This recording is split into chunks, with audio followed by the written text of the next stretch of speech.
everyone, welcome back to my channel Option Strykers. Here I am again with one more interesting video on Bollinger Bands.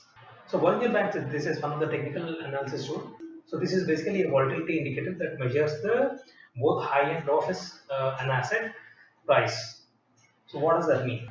So generally it comprises of three areas, like an upper band, the lower band, and the middle line, which is called as a median. Because if you can see the charts here, so this is the upper band, which is on the top side, and this is the lower band, which is on the bottom side of the price, and then there is a middle black line, which is called as a median. The middle line is much like a 20-day moving average. So based on that, where the price is positioned in this band, I think we'll take a trade. One important thing generally we have to observe when we trade on the breakout trades is that irrespective of where the price is, so whenever it's between the Bollinger bands is reducing, means the band is getting thinner, so that means there is a big movement coming.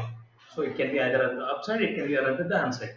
And how is it we can make use of this? So the best thing is that what we have to do is we have to observe.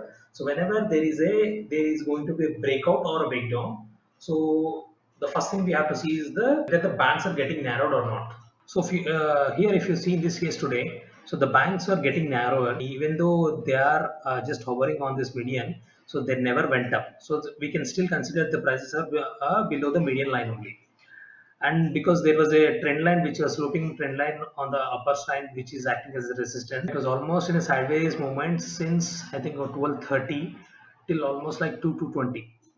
So once this pressure got more, so that's when, because if it could not break the resistance line, it could not break the downward sloping trend line also. So that's when there will be a big breakout, because the breakout was on the upside because the prices were below the median line. Something which we have to always remember is that if the prices are below the median line and then the bands are getting narrowed, so that means the prices are going to go up.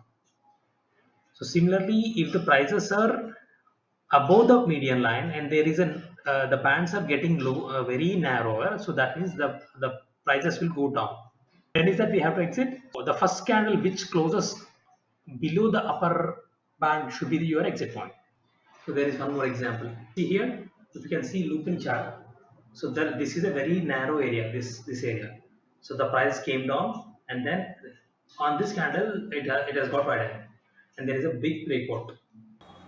I hope this video has helped you a lot. If you have liked this video, please drop in a comment and like the video and try to share my channel to as many people as possible.